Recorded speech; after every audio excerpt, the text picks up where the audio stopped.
안녕하세요. 절대값TV의 명품 PD 한PD입니다. 자, 오늘 이 시간은 주식시장 안정에 따른 또는 반등에 따른 앞으로의 부동산 시장의 방향, 대응 전략, 자, 그런 것에 대해서 한번 이야기를 해보겠습니다. 자, 오늘 주식시장이 엄청나게 반등을 했습니다. 반등의 원인은 머니 프린팅이었죠. 달러를 찍어내서 무제한 뿌리겠다. 그거 하나로 이제 미국 시장도 어떤 공포심, 자, 기업에 대한 부도, 자, 모든 실물 경제가 마비됐으니까, 자, 그것에 대한 어떤 공포감을 해소를 해주겠죠.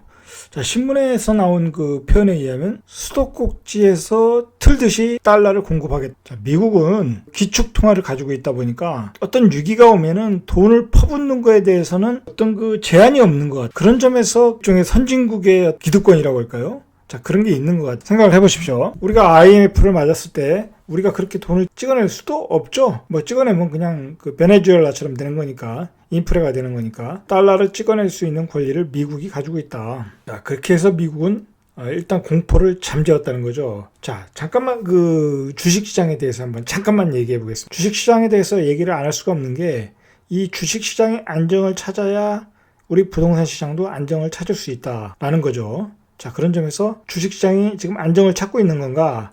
자, 그걸 한번 점검해 보자는 거죠. 이제 주식시장은 바닥을 다지기 시작했다. 자, 일단 이렇게 표현을 한번 해보겠습니다. 자, 왜 그러냐면 저번 주인가요? 1457이었나요? 그리고 또 지난주 금요일에 한 1451까지 갔나요?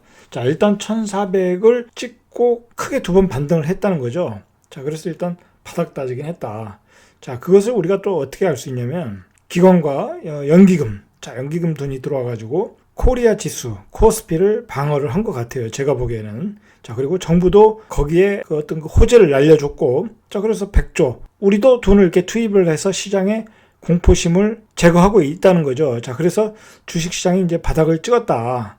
자, 이게 바닥을 찍었다는 거지, 이게 바닥이라는 얘기는 아닙니다. 절대로. 일단은 시장이 안정을 찾았다는 거죠. 만약에 여기서 1400에서 뭐 1200을 간다든지 1000 이하로 떨어진다든지, 그러면 위기가 되는 거죠. 그러면 부동산 시장의 투자 심리는 완전히 사라지는 겁니다. 완전히. 지금까지 유지됐던 상승 추세도 무너질 수 있다라는 거죠. 자, 그런 점에서 지금 부동산을 가지신 분들, 뭐 부동산 다주택자들, 안도의 한숨을 쉬고 있다고 보시면 됩니다. 안도의 한숨을 쉬고 있다.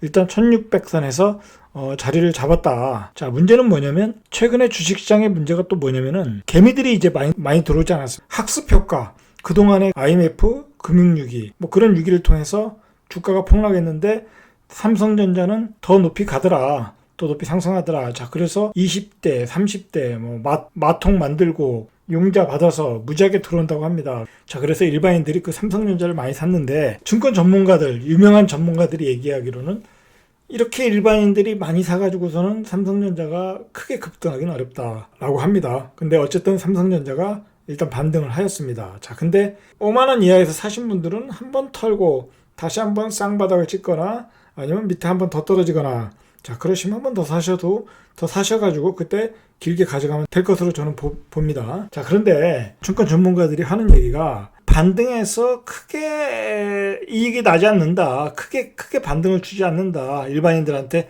수익을 크게 안 준다는 거죠. 일반인들이 많이 사면은. 자, 그래서 일반인들 물량을 털기 위해서 바닥을 더 찍을 가능성이 있다. 그 점이 중요한 겁니다. 주식시장이 이제 기간 조정을 갖겠죠. 어느 정도. 자, 또 경기가 안 좋다, 뭐 실적이 안 좋다, 또 계속 그 리포트들이 나올 테니까, 자, 그걸 계기로 또 이렇게 조정을 받을 거라는 겁니다. 기간 조정을 받으면서 가격 조정도 받을 것이다. 자, 그러면 이제 지수가 하방 압력을 또 받겠죠.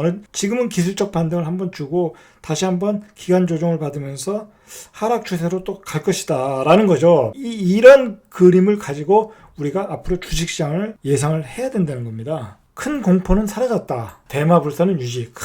이제 큰 기업은 망하지 않는다는 거죠. 자, 이제 그런데 이제 문제가 뭐냐면은, 달러를 머니 프린팅, 자, 찍어서 무제한 풀겠다라는 거죠. 최소한 4조 달러는 풀어야 된다. 자, 그런 얘기가 있습니다. 자, 이것은 이제 예상하는 것이고 더 많이 뿌릴 수도 있다는 겁니다. 어떤 모든 수단을 강구해서 기업을 살리겠다. 자, 그런 말입니다. 자, 그런데 자, 문제는 뭐냐면, 화폐 가치가 폭락한다는 거죠. 달러가 얼마나 이 시장의 유동성을 증가시켜주는지 전 정확히 모르겠지만 제가 뭐 경제학자가 아니니까 엄청난 달러를 뿌리면 화폐 가치가 떨어질 것이다 라는 거죠. 자, 우리도 마찬가지입니다. 금리가 0.75, 따치면 한 2%도 안 될 가능성이 많습니다. 주담보 금리가. 자, 그렇게 되면 초저금리 시대에 또 우리도 100조를 뿌린다고 하니까 화폐 가치가 떨어진다. 자, 이 점이 부동산 시장을 자극할 수 있다는 거죠. 부동산 시장에 숨겨진 호재이다 라고 보셔야 되겠죠. 지금 현재의 상황은 부동산 시장에 호재와 호재가 겹쳐 있다, 중첩되어 있다. 자, 그렇게 보시면 될 것 같아요. 일단 무엇이 악재냐면 그동안 집값이 너무 많이 올랐죠. 13년도부터 한 7년간 계속 올랐죠. 결국은 우리가 이렇게 집값이 올랐던 것은 저금리 때문에 오른 거죠. 많은 금액을 저금리로 대출을 받아서 올라간 거죠. 근데 문제는 금리가 더 떨어졌다는 거죠. 예전보다 더 상황은 좋아졌다. 저는 이게 중요하다고 봅니다. 자, 그런데 이제 뭐가 악재냐? 투자 심리가 확 죽었다는 거죠, 이제. 자, 여러분, 얼마 전에 신문에서도 조사를 한 것 같아요. 무주택자를. 그래서 집 살 의향이 있느냐. 근데 별로 없다, 거의 없다, 뭐 그렇게 나왔던 것 같아요. 자, 투자 심리가 죽었다. 그러면 우리는 여기서 이제 고민을 해야 됩니다. 자, 화폐 가치는 엄청 떨어질 명확한 사실이고, 그리고 투자 심리는 분명히 죽을 것도 명확한 사실이고, 자, 그러면 이 부동산 시장은 어떻게 될 것이냐. 자, 한번 고민을 해보자는 거죠. 제가 서론에서 말씀드렸듯이 우리 시장은 이제 어느 정도 1450에서 한번 바닥을 찍었다는 거죠. 자, 거기서 정부의 의지를 보여줬지 않습니까? 연기금도 들어오고, 자, 외국인 매도도 줄고, 자, 그런데 기술적 반등을 준 다음에 분명히 어차피 주가라는 것은 실적에 의해서 어떤 가치에 의해서 자리를 잡는 거니까 분명히 조정은 줄 것이다. 또 장기적인 상승이 가능한 거니까. 자, 그런데 그러는 과정에서 또 1450을 위협할 수 있다라는 거죠. 그러면서 또 신문에 안 좋은 얘기들이 많이 나올 것이다. 뭐 지금 실물 경제가 분명히 안 좋으니까, 또 코로나 바이러스가 얼마나 오래 갈지 모르니까, 그리고 워낙 이 코로나 바이러스가 뭐랄까요, 전에 경험하지 못한 충격을 주지 않았습니까? 자, 그러다 보니까 일반인들, 무주택자나 또는 뭐 투자를 하시는 분들의 어떤 생각 머릿속에는 트라우마가 된 거죠. 또 이런 사태가 또 일어나면 원투펀치를 맞고 쓰러지는 건데, 올 겨울에 또 어떻게 될지 모르지 않습니까? 그리고 또 코로나 바이러스가 언제까지 끝날지 모르니까 이제 조심을 한다는 거죠. 내가 뭐 무리해서 뭐 집을 산다든지 투자로 막 적극적으로 한다든지, 자, 그런 심리가 죽을 가능성이 많다는 거죠. 자, 그런 심리적인 충격이 크다 보니까 또 주식시장도 한 몇 개월 정도는 조정을 분명히 받을 것이고, 기술적 반등 뒤에. 자, 결국은 그 조정을 받는 기간에 우리가 이제 과거의 풍선 효과다, 뭐 지방의 어떤 유동성 장세다, 지방에 막 갭 투자들 많이 하지 않았습니까? 이제 그런 시장이 형성되기 어렵다는 거죠. 여러분, 그거 꼭 기억하셔야 됩니다. 특히 투자 많이 하시는 분들, 주식시장도 이제 과거처럼 급격한 상승은 어렵습니다. 이제 예전에 미국 주식시장, 자, 우리 시장은 뭐 그렇게 고평가는 아니었지만 분명히 미국 주식시장은 전문가들도 고평가되었다고 봤고, 그 거품이 이번에 코로나 바이러스로 빠졌다라고 보기 때문에 이제 예전에 그런 상승이 안 나오니까 중요한 것은 우리 주식시장도 약할 수밖에 없다. 중장기적으로는 뭐 서서히 상승을 하더라도 시간이 꽤 걸린다. 자, 그렇다면 그러한 기간 동안에 우리 부동산 시장도 어떤 그 휴식기를 가질 수 있다는 거죠. 휴식기를. 그리고 워낙 찬물을 끼얹었다는 거죠. 그런 점에서 바로 이 직전에 만든 그 프로그램에서 조심해야 될 상품들이 있었죠. 지방에 있는 그 분양권들, 그리고 지방에 있는 재개발, 재건축, 서울에 너무 많이 오른 아파트들, 자, 조심하시라고 제가 분명히 말씀을 드렸습니다. 그리고 지방의 그 썩다리 아파트들, 갭 투자하는 썩다리 아파트들, 그런 아파트들 역시 이제 수요가 없다는 거죠. 수요가. 이번 사태로 인해서 대량 실업입니다. 미국에서도 벌써 이제 자, 우리도 마찬가지입니다. 지금 자영업자가 안 되니까 어떤 자영업하시는 분들, 그렇게 해서 그 구조조정한 가게들이 많습니다.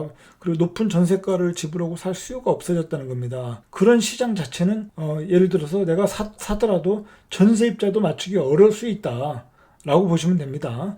자, 그런 점에서 어려울 것이다. 제가 이제 두 가지를 말씀을 드리겠습니다. 그런 어려운 점과 그래도 어떤 긍정적인 면, 자, 그런 것을 가지고 여러분들이 이제 시간에 따라 그 변하는 추이를 잘 읽으셔서 다시 부동산 시장에 그렇게 진입을 하시면 될 것 같아요. 제가 보기에는. 중요한 거는 지금 엄청난 초저금리 시대라는 겁니다. 거기다가 미국이 무제한으로 달러를 공급하겠다.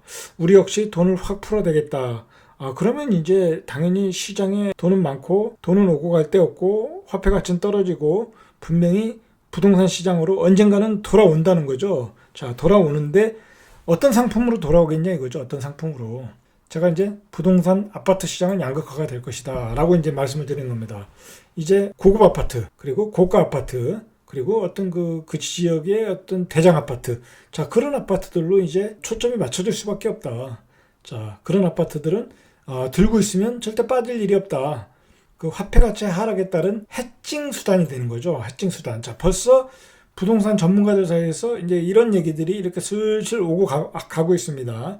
자, 화폐 가치 하락에 대한 해칭 수단은 뭐냐? 부동산이다. 그럼 부동산 중에 아파트이다. 그럼 아파트에서 어떤 아파트이냐? 당연히 돈이 많은 사람들. 이제 또 이러한 그 격동의 시기, 돈을 많이 버는 어떤 신흥 부자들이 나타나겠죠. 자, 그런 부자들이 또 살 아파트를 미리 선취를 해야 된다라는 거죠. 자, 그런 점에서 이제 부동산도 포커스를 맞추면 될 것 같습니다. 자, 결국은 우리가 그 미국의 돈을 풀 경제 위기를 극복하고 우리 역시 마찬가지고, 자, 이게 다 결국은 거품 경제로 보시면 됩니다. 거품 경제로 소비를 극대화하는 건데, 그런 거품이 또 한 번 일어날 수 있다는 거죠. 그 시기가 언제냐? 바로 이제 그 주식 시장이 조정 기간을 거치고 다시 우상향하는 시기. 자, 거기 시기보다 한 3개월 뒤에, 예를 들어서 주식시장이 확실히 반등을 하였다. 그 뒤에는 분명히 또 부동산 시장도 달구어질 수 있다는 거죠. 충분히 달구어질 수 있다는 겁니다. 그래서 제 생각으로는 의외로 조정기간이 짧을 수도 있다. 빠르면 한 6개월. 예를 들어 수도권 시장 같은 경우에는 공급이 모자르는 시장입니다. 내년부터. 올해까지는 그래도 공급이 어느 정도 맞춰지는데, 내년부터 공급이 모자라는 시장인데, 모자르다 보면 당연히 전세 가격이 올라가겠죠. 서울 수도권 시장은. 자, 전세 가격이 올라가다 보면 또 매매가를 자극할 수 있다라는 거죠.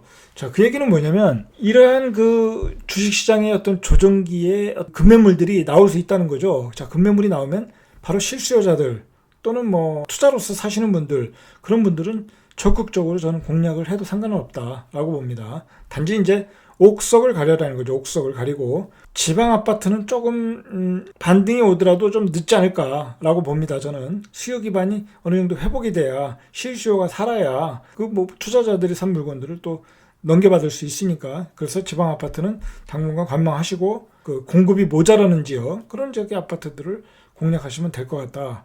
이제 그렇게 보고 있습니다. 자, 정리해 보겠습니다. 자, 주식시장이 분명히 어느 정도 이제 안정을 찾고 있다. 다만 이제 기술적 반등 후에 긴 조정이 있을 것이다. 긴 조정 동안에 분명히 또 안 좋은 얘기들이 오고 갈 것이다. 안 좋은 얘기들이 신문에서 나올 것이다. 자, 그럼 경기가 후퇴다, 경기가 침체됐다, 그런 얘기가 나오면 분명히 부동산 시장은 투자 심리, 매수 심리가 죽을 것이다. 자, 그 기간은 의외로 길지 않을 수도 있고, 그럴 때 급매물이 나오면 실수요자들은 분명히 사시라는 겁니다. 그게 어쩌면 또 마지막 기회가 될 수 있다는 겁니다. 그리고 부동산 시장 입장에서는 지금 엄청난 호재의 씨앗을 가지고 있다. 엄청난 돈이 이 시장에 또 뿌려지니까 화폐 가치가 또 떨어졌다 이겁니다. 이 화폐 가치가 떨어졌다는 걸 인식을 하고 주식시장이 다시 반전을 하면서 우상향으로 가서 또 뜨거워지고, 그리고 또 경기가 살아났다는 소리가 날 때 이미 부동산은 또 폭등각을 만들어낼 수 있다는 겁니다.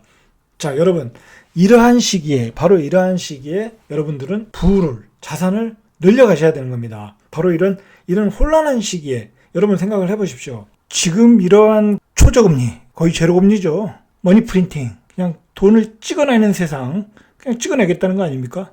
100조씩 기업 유동성을 위해서 지원하겠다. 100조. 전에 없던 일들이 벌어진다는 거죠. 새로운 환경이 만들어지고 있는 거죠. 자, 이런 환경에 부동산 시장에 어떤 영향을 줄 것인가 생각을 해보시라는 겁니다. 이러한 환경은 분명히 대한민국은 부동산 시장이라는 게 그야말로 뜨거워지기 시작하면 브레이크 장치가 고장난 어떤 투자 상품입니다. 그러한 이 슈퍼 유동성 시장, 그리고 거의 제로 금리에 가까운 금리.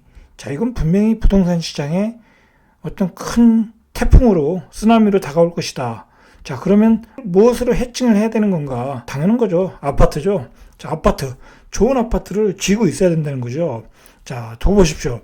좋은 아파트를 쥐고 있는 분들은 최소한 늦어도 1년 안에, 빠르면 올해 안에 어떤 커다란 큰 자산을 불려갈 수 있는 기회가 될 것으로 저는 봅니다. 금매물 적정가에 나올 가능성이 있습니다. 자, 이럴 때 사시라는 겁니다. 사셔가지고 바로 이제 자신의 부를 늘려갈 수 있는 기회를 잡으시길 바랍니다. 자, 이상 절대값TV의 명품 PD 한PD였습니다.